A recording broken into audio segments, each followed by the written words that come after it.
हमारे संविधान में एक फंडामेंटल राइट होता है और दूसरा है डायरेक्टिव प्रिंसिपल। जिस तरीके से सरकार की ड्यूटी है कि वो फंडामेंटल राइट को सिक्योर करे, उसी तरीके सरकार की यह ड्यूटी है कि डायरेक्टिव प्रिंसिपल को लागू करे।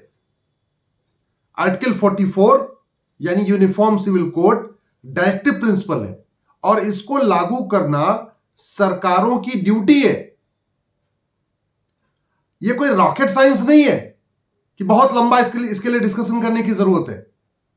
दुनिया के कई देशों में ऑलरेडी यूनिफॉर्म सिविल कोड है और भारत में गोवा में यूनिफॉर्म सिविल कोड है। तो अगर गोवा में यूनिफॉर्म सिविल कोड हिंदू, मुस्लिम, पारसी, ईसाई, सिख सबके लिए लागू है और सब लोग आराम से रह रहे हैं, तो पूरे देश में क्यों नहीं लागू हो सकता?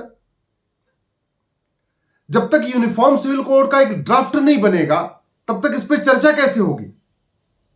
सरकारें कहती हैं कि नहीं, इसमें कंसल्टेशन की जरूरत है, इसमें चर्चा करने की जरूरत है।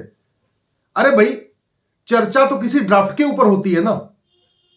जब कोई ड्राफ्ट नहीं है तो सब अपने अपने हिसाब से इंटरप्रिटेशन कर रहे।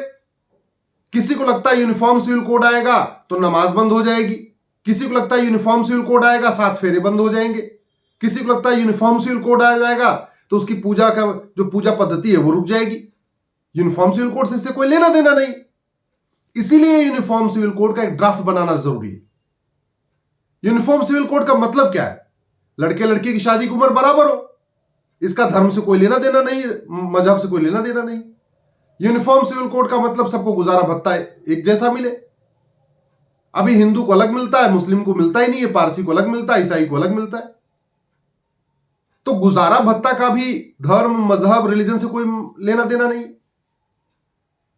यूनिफॉर्म सिविल कोड का मतलब कि तलाक का जो प्रोसीजर है वो सबके लिए एक होना चाहिए।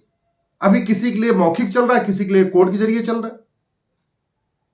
तो तलाक कैसे होगा इसका भी धर्म और रिलीजन और मजहब से कोई लेना देना नहीं।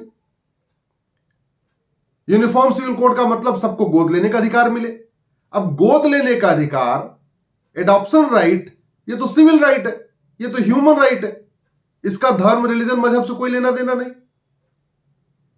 इसी तरीके से प्रॉपर्टी राइट एक सिविल राइट है, ह्यूमन राइट है। लेकिन अभी हिंदुओं की बेटी को प्रॉपर्टी राइट अलग है, मुस्लिम की बेटी को प्रॉपर्टी राइट अलग है, पारसी की बेटी का प्रॉपर्टी राइट अलग है और सिख की बेटी का प्रॉपर्टी और